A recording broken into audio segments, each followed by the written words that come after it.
Chapter 2, Wilbur. Fern loved Wilbur more than anything. She loved to stroke him, to feed him, to put him to bed. Every morning, as soon as she got up, she warmed his milk, tied his bib on, and held the bottle for him. Every afternoon, when the school bus stopped in front of her house, she jumped out and ran to the kitchen to fix another bottle for him. She fed him again at supper time and again just before going to bed. Mrs. Arable gave him a feeding around noontime each day when Fern was away in school. Wilbur loved his milk, and he was never happier than when Fern was warming up a bottle for him. He would stand and gaze at her with adoring eyes.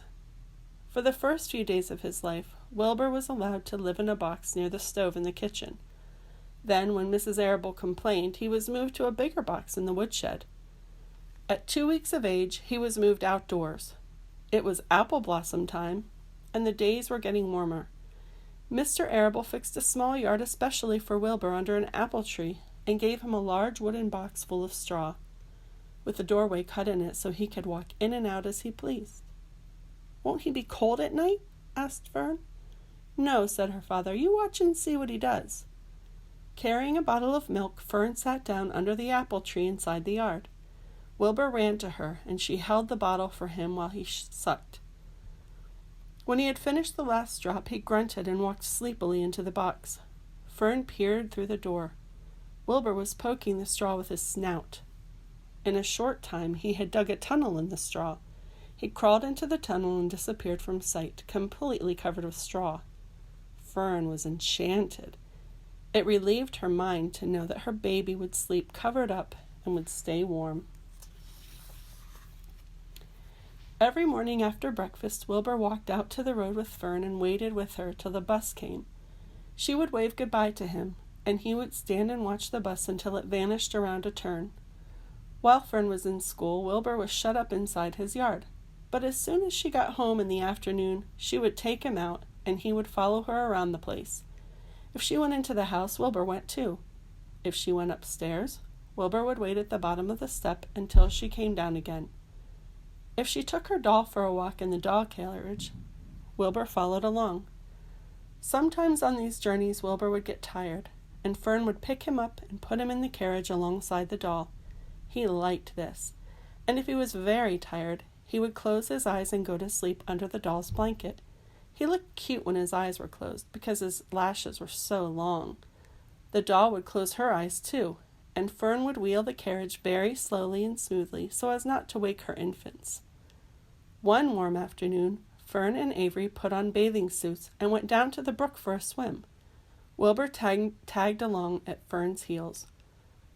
When she waded into the brook, Wilbur waded in with her.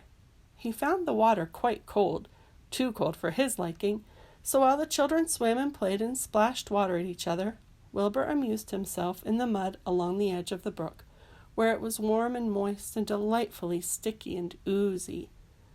Every day was a happy day, and every night was peaceful. Wilbur was what farmers call a spring pig, which simply means that he was born in springtime. When he was 5 weeks old, Mr. Arable said he was now big enough to sell and would have to be sold.